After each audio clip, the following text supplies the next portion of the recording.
Hello বন্ধুরা, এই চ্যানেলটি সাবস্ক্রাইব করো এবং পাশের বেল আইকনটি চাপো নতুন ভিডিওগুলো সবার আগে পেতে। কি দিব মন্ত্রী মশাই? না, আমরা বাজারের খোঁজ খবর নিতে এসেছি। তা কেমন চলছে? কি করে চলবে বলুন? মহারাজ এমন একটি মর্কট মন্ত্রী রেখেছেন যে কিছুতেই দাম ঠিক রাখতে পারছি না। তা আপনারা কি রাজবাড়ি থেকে আসলেন? তাতে তোমার কি? তাই বলে তুমি রাজ্যের মন্ত্রীকে মূর্খ বলবে? তা আমরা মেনে নিব? মর্কট কি বলছেন? উনি তো মূর্খ অপদার্থ। আপনারা কি আমি জানি না, তবে স্বয়ং মহারাজ আসলেও আমি এটাই বলবো, এবং এটাও বলতাম আপনার মাথায় কোনো বুদ্ধি নেই। আপনি গোপালকে বাদ দিয়ে ওনাকে মন্ত্রী করেছেন। এত বড় কথা? হ্যাঁ, একটা রাজ্যের মন্ত্রীর নামে এত কথা বলা? বের করছি।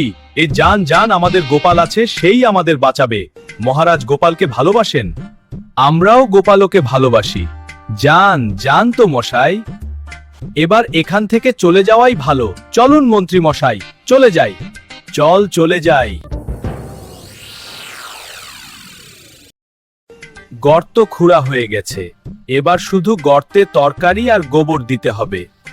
তাতে যা সার হবে না, দেখবি কি ফলনি না হয়, তোদের দিদা একেবারে তাক খেয়ে যাবে।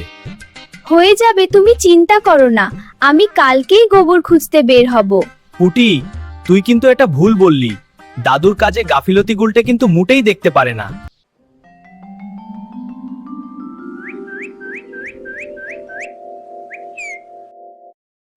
কৃষ্ণনগরে আর কান পাতা যাচ্ছে না। কেন কেন? কি হলো মন্ত্রী? আসলে কি হয়েছে মহারাজ, আপনার অনুমতি না নিয়েই কাল নগর পরিদর্শন করতে বের হয়েছিলাম। তাতে শুনে আসলাম, তাতে আমার লজ্জায় আমার কান লাল হয়ে উঠেছে। কি লজ্জা, কি লজ্জা! তোমার কান তো দেখি সবুজ হয়ে আছে, লাল তো নয়। লাল রং লোকাতে সবুজ আবির মেখেছি মহারাজ।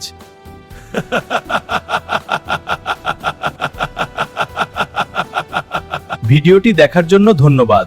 আরো ভিডিও দেখতে চ্যানেলটি সাবস্ক্রাইব করুন।